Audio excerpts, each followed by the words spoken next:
Hi, this is Jeremy Marks, Assistant Professor of Trombone at the University of North Carolina at Charlotte. Thank you for stopping in today to get some help on this year's North Carolina All-State Trombone Solo. This year, the state has chosen Morceau Symphonique by Alexandre Guilmant. This solo is a standard in our repertoire, and it's been recorded many times and has been performed many times as well. You can find lots of different interpretations on YouTube, Spotify, iTunes, and other outlets. But today, I want to see if I can give you some tips on how you can prepare to sound your absolute best.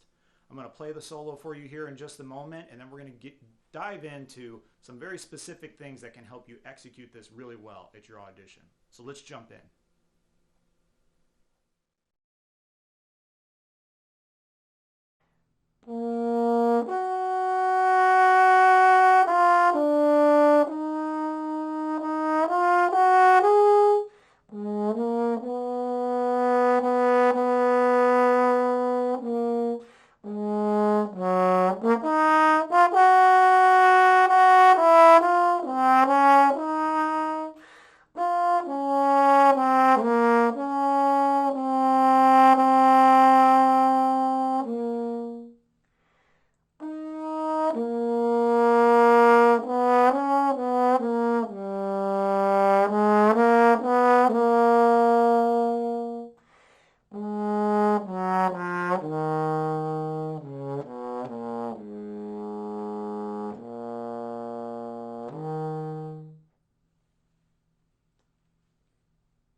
Okay, so now that we've heard the solo, let's talk about some things that you can use in your preparation.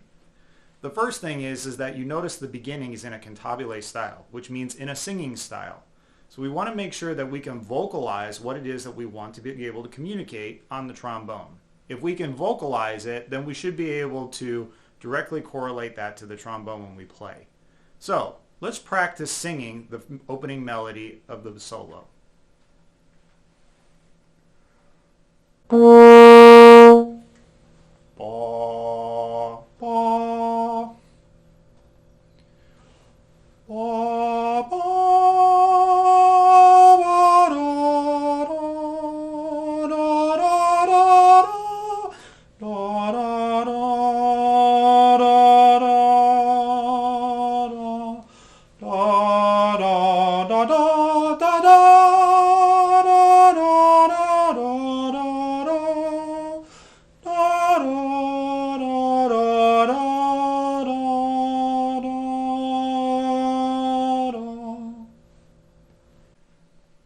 Okay, so you listen, I'm trying to make sure that I match all of the pitches that are indicated on the page. I'm trying to sing in that cantabile singing style throughout. I'm also conducting. By conducting, this helps me make sure that I'm keeping a true pulse as I perform, and also internalizing how I want to phrase. If I'm showing larger gestures, I should be singing louder. If I'm showing softer gestures or smaller gestures, I should be singing softer. And this goes for style too. When things need to be a little more pronounced, a little more articulate, I should also be able to show that. This is a little bit of an advanced technique, but with some practice, you'll get the hang of it. If you can internalize how you want it to go, it'll come out on the trombone. So now let's see what it sounds like on the instrument.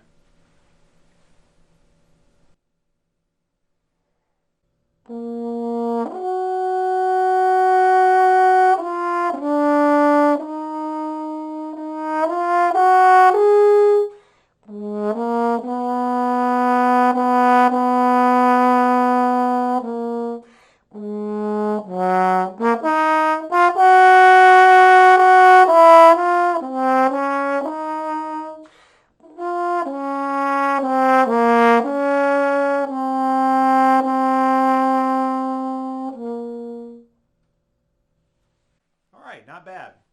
There might be a couple of things I might go back in there and check. Maybe I'm not really convinced of how I'm shaping the line. Maybe I wasn't really happy with the particular tone on a certain note. If that's the case, then there must be a little bit of doubt back there in the back of my mind. So I'm going to practice singing it and conducting it. Maybe break it up into smaller segments, but we want to make sure that we can internalize how we want it to go. If it lives in us, then it's going to live out of us. All right? So I hope that helps with your musicality. Okay, so for tip number 2, I highly recommend that we work on making sure we have contrasting style, especially since we have 2 parts to this solo, the opening cantabile and the more marcato, driving second part, okay, that's in E flat major. The first part happens to be in E flat minor. Now, we want to make sure we record ourselves. Use your phone, use a Zoom or some kind of recording device, maybe even your computer, and make sure you're listening very, very closely to make sure that there's no gray area in your style. Legato is legato, marcato is marcato. So,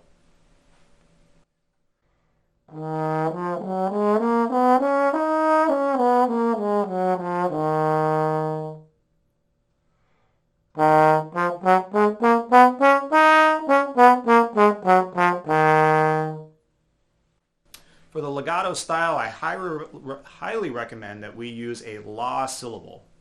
Typically, from the beginning stages of learning to play the trombone, we're taught to use ta, or the pointed front to our tongue, in order to create articulation. For legato, since we don't have valves like other brass instruments, we have to improvise by using a softer syllable when we articulate. So I recommend using something with the letter L at the front. La, li, lo, or lu. Okay? So practice your scales and try to get used to that sensation of what it feels like to articulate with that syllable. Okay? Like this. Okay,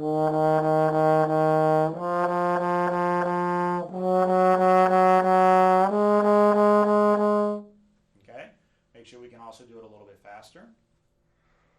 It's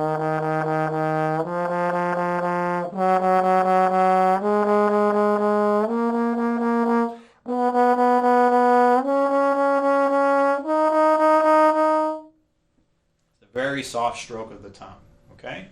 That will help make sure that our cantabile style that we talked about in point number 1 will be nice and smooth, non-disruptive, making sure that we really communicate a beautiful singing style.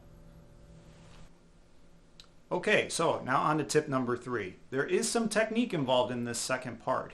You notice we're in E flat major. Anytime I'm working on something that's in E flat major, I try to make sure that I make a point to practice my D's above the staff in 4th position, an alternate 4th position instead of 1st.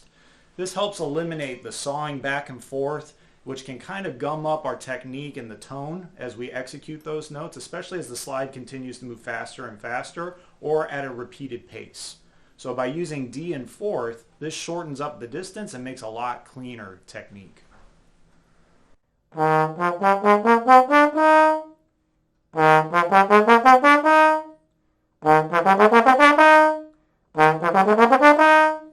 Okay, makes it a lot cleaner. Compare that to if I play D in 1st.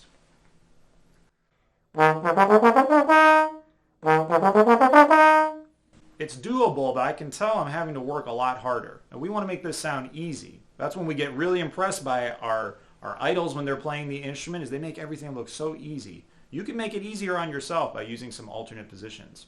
Some other places you can use alternate positions would be in the triplet section, that little chromatic passage that happens on page 2. Let's see where there's some places we can use some alternates.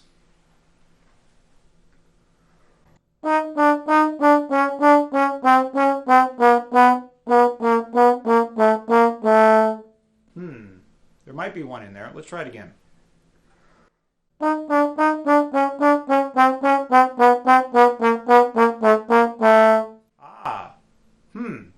These little neighboring tones that are sandwiched in the middle of all these triplets, there's a couple places there where we can use some alternate positions.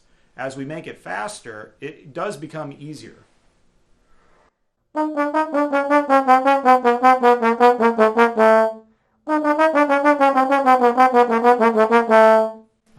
Okay. Let's see about the next one.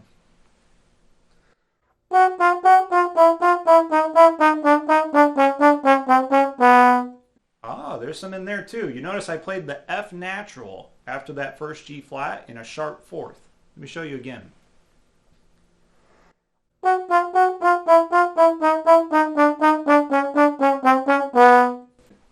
Yeah, and if you use the D in fourth position, this just makes everything lay so much easier on the instrument. We want to make this easier on ourselves, not harder. It'll help clean up your technique, stay in time, not rush nor slow down, and make sure that you execute that chromatic passage. So I hope this helps. All right, I hope you found those tips helpful in your preparation for this year's All-State audition. If you have any more questions or would like to reach out, maybe have a lesson, come visit me in Charlotte and get some additional help, you can find my email right down here. I'm also on Instagram, so if you want to follow me on Instagram and find more helpful tips and things that we're doing here at Charlotte, I'd really appreciate it. Happy practicing and good luck at your audition.